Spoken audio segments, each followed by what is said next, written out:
کیا آپ کی بیٹی پچھلے 1 مہینے سے ہاسٹل نہیں رہ رہی؟ یہ تو میرے ساتھ تھی، اور آپ کو پتہ ہے یہ حاملہ ہے۔ اس نے ندیم جتوئی کے سر پر گویا دھماکہ کیا۔ کیا؟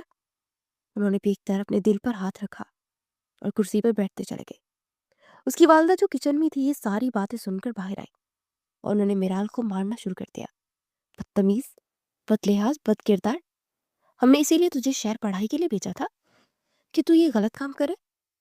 انہوں نے اسے بالوں سے پکڑ کے میرال کو زمین پر دھکا دیا۔ میرال کے ہونٹ پھٹ گئے اور ان سے خون بہنے لگا۔ بلاج ایک لمحے کے لیے ٹھہر کر یہ سارا منظر دیکھتا رہا، لیکن پھر اگلے لمحے اس کی آنکھوں کے آگے ہنینا کے رونے کا منظر لہرایا۔ اب یہ بچہ میرا تو نہیں ہو سکتا، کیونکہ جہاں یہ لڑکی 1 مہینہ میرے ساتھ گزار سکتی ہے تو یہ کسی کے ساتھ بھی گزار سکتے ہیں۔ سچ یہ ہے کہ آپ کی بیٹی کو بوائے فرینڈ بدلنے کی عادت ہے، اور اب یہ کسی کا بچہ ہے، یہ تو بس یہی بتا سکتی ہے نا۔ پر یہ بات میں لکھ کر بتا سکتا ہوں کہ یہ میرا بچہ نہیں ہے۔ میں ایسی عورت سے بچہ پیدا کیوں کروں گا؟ نہ جانے کس کا گناہ لے کر گھوم رہی ہے۔ میرال ایک بار پھر سے اس کے قدموں کو پکڑ چکی تھی۔ آپ کیوں میری زندگی خراب کر رہے ہیں؟ آپ نے مجھے محبت کے جال میں پھنسایا، یہ تک کہا کہ میں تمہارے بابا کو جانتا ہوں، میں انہیں منا لوں گا۔ میرال نے رو رو کر آسمان سر پر اٹھا لیا تھا، تبھی اس کے والد سر اٹھے تھے۔ بلاچ چونکہ بیرونی دروازے کی طرح پڑا تھا، رک کر ان کا یہ تماشا دیکھا اور بے ساختہ مسکرایا۔ انہوں نے میرال کا ہاتھ پکڑ کر گھر سے باہر دھکیل دیا تھا۔ جس کے ساتھ منہ کالا کر کے آئی ہو اس کے ساتھ دفع ہو جاؤ میرے گھر میں، میرے دل میں اور میری زندگی میں اب تمہاری کوئی جگہ نہیں ہے۔ ان کی آواز میں ایک کرب تھا، درد تھا، وہ بری طرح رو رہے تھے۔ میری اولاد نے مجھے کہیں کا نہیں رکھا۔ بلاش نے ہنستے ہوئے منظر دیکھ کر اس کے کندھوں پر ہمدردانہ ہاتھ رکھا۔ میں آپ کا دکھ سمجھ سکتا ہوں، بالکل اسی طرح جس طرح ہنینا کو آپ لوگوں نے رلایا تھا۔ اذان کی والدہ آ گئی۔ ہنینا نے خود اپنے ہاتھوں سے راستہ چنا تھا، ہم نے اس کے ساتھ کوئی زیادتی نہیں کی تھی۔ بلاش نے ان کی بات کو چٹکیوں میں اڑایا اور تیز تیز قدموں سے باہر نکل گیا۔ میرال ڈبڈباتی نگاہوں سے اسے خود سے دور جاتی دیکھتے رہے۔ کیوں آخر؟ کیوں کیا آپ نے میرے ساتھ ایسا؟ اسے دور تک اس کی آواز آئی، لیکن پھر اس نے پیچھے مڑ کر نہ دیکھا۔ وہ نہیں چاہتا تھا کہ وہ پتھر کا ہو جائے اور سب کچھ بھول کر اسے اپنی زندگی میں قبول کر لے۔ میرال کی سسکیاں آسمان تک پہنچ گئی تھی۔ یا میرے اللہ، میں کہاں جاؤں، مجھے بچا لے، میری حفاظت کر۔ اس کے پیٹ میں درد کی ایک شدید لہر اٹھی۔ اس نے دروازہ پیٹ پیٹ کر اپنے ہاتھوں میں درد کر لیا، لیکن اندر سے کوئی جواب نہ آیا۔ گھر والوں نے اسے نکال دیا تھا، شوہر نے قبول کرنے سے انکار کر دیا۔ اب وہ کہاں جائے گی، کدھر جائے گی؟ اس کے پیٹ میں ایک ننھا وجود پل رہا تھا، وہ کیسے گھٹ کر کر جیے گی؟ انتہائی ٹوٹے دل کے ساتھ وہ وہاں سے واپس لوٹ گئی، بکھری حالت، ننگے پاؤں، بغیر دوپٹے کے۔ لگ ہی نہیں رہا تھا کہ کوئی جتوئی خاندان کی بیٹی میرال ہے۔ اس کی اس حالت کا ذمہ دار بلاش تھا، جس نے اپنی بہن کا بدلہ لینے کے لیے اس کی یہ حالت کر دی تھی۔ اسے اپنانے سے انکاری تھا۔ وہ سڑک پر چلتی جا رہی تھی، منزل نامعلوم تھی، کوئی ٹھکانہ نہیں تھا، وہ کہاں جاتی کس کو کچھ معلوم نہیں تھا۔ ادھر دوسری طرف بلاش نے تیز رفتاری سے ڈرائیونگ کرتے کئی بار اپنے دل کو دھڑکتے محسوس کیا، اور دل کی دھڑکن کو کئی بار اونچ نیچ محسوس کرتے اسے بے اختیار گاڑی ایک جانب روکی۔ دل بے حد گھبرا رہا تھا، اور وجہ سمجھنے سے وہ انکاری تھا۔ اس نے تو بدلہ چکایا تھا، پھر کیوں دل اس قدر دکھ رہا تھا؟ تبھی سے اپنے دوست آفیسر چنگیر کی کال آئی۔ بلاش کہاں تم، جلدی آؤ، بہت بڑی ایمرجنسی ہے۔ وہ دیوانہ وہاں کال سن کر پولیس اسٹیشن پہنچا کہ شاید میرال کی کوئی خبر ہو۔ اس پورے لمحے میں اس کا دل کئی بار بند ہونے کے قریب تھا۔ بدلہ لینے کے بعد بھی اسے سکون کیوں نہیں تھا؟ انتقام کی آگ میں وہ بری طرح سے جلس چکا تھا۔ وہ جیسے ہی پولیس اسٹیشن پہنچا، وہاں کا منظر دیکھ کر اس کے پیروں تلے سے زمین کھسک گئی۔ وہاں پولیس اسٹیشن میں دلہن کے لباس میں میال نہیں بلکہ ہنینا تھی۔ اس کی شادی کل ہی ہوئی تھی اور آج وہ پولیس اسٹیشن؟ یہ سوچ ذہن میں آتے اس کا سر چکرانے لگا۔ زندگی طوفان کی مانند بکھر گئی۔ تم یہاں کیا کر رہے ہو؟ وہ فوراً آگے بڑھا۔ بھیا، وہ تڑپ کر اس کے سینے سے جا لگی۔ بھیا، مجھ سے بہت بڑی غلطی ہو گئی۔ بھیا، میرے ہونے والے شوہر نے مجھے کوٹھے پر بیچنے کی کوشش کی، میں وہاں سے بھاگ نکلی۔ بھیا، مجھے معاف کر دے، میں نے اذلان کو جان بوجھ کر غلط ثابت کیا، اور اب میں خود رسوا ہو گئی۔ وہ وہیں زمین پر بیٹھتی چلی گئی تھی۔ کیونکہ بلاج کا ہاتھ اس کے سر سے اٹھ گیا تھا۔ وہ 2 قدم پیچھے ہٹا۔ "حنینا، تم گھر جاؤ"، اسے چلا کر کہا تو حنینا دوبارہ سے اس کے پاس آئی۔ "تم نے سنا نہیں؟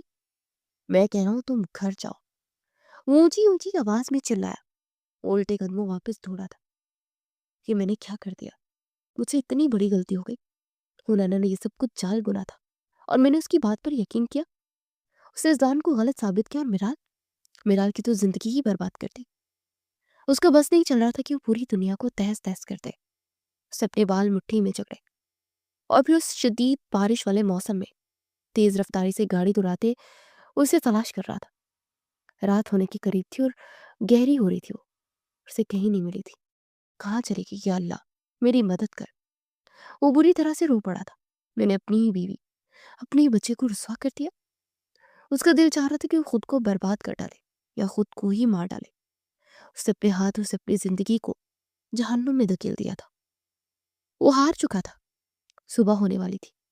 فجر کی اذان کے ساتھ ہی اس کی ہمت جواب دے گئی۔ تبھی اسے دور شور کی آواز سنائی دی۔ وہ ہمت کر کے باہر نکلا اور مرے مرے قدموں سے آگے آیا تو لوگوں کا ہجوم جمع تھا۔ وہ ہجوم کو چیر کر آگے بڑھا تو اسے اپنے جسم سے روح کا ناتا ٹوٹتا ہوا نظر آیا۔ وہاں خون میں لت پت اس کی بیوی زمین پر پڑی ہوئی تھی، بے یار و مددگار۔ شاید ایکسیڈنٹ ہوا تھا۔ "میرا"، وہ چلاتا ہوا آگے بڑھا، اسے اپنی باہوں میں بھر لیا۔ "میرال، کیا ہوا ہے؟ آنکھیں کھولو میرال"۔ تمام لوگوں نے دیکھا کہ وہ اونچا لمبا چوڑا مرد بلاج لشاری آواز کے ساتھ رو رہا ہے۔ اسے اپنی بیوی کو کھو دیا تھا۔ شاید یہی سچ تھا۔ وہ اسپتال کے ٹھنڈے کوریڈور پر ننگے پاؤں یہاں سے وہاں ٹہل کر تھک چکا تھا۔ تبھی ڈاکٹر ایمرجنسی روم سے باہر نکلی۔ میری بیوی کیسی ہے؟ میرا بچہ"، اس کی آواز رون گئی۔ "خدا کا شکر ہے آپ کی بیوی کو ہوش آ گیا ہے، اور آپ کے بچے کی دھڑکن جو پچھلے 5 گھنٹے سے بند ہو چکی تھی دوبارہ واپس آ گئی ہے۔ آپ کو مبارک ہو۔ شاید آپ کی کسی نیکی نے آپ کی بیوی بچے کو بچا لیا، ورنہ ہمیں بالکل امید نہیں تھی"۔ ڈاکٹر کی بات سن کر وہ دیوانہ وار اندر بھاگا تو میرال سر جھکائے رو رو کر اب جیسے بالکل چپ ہو گئی تھی۔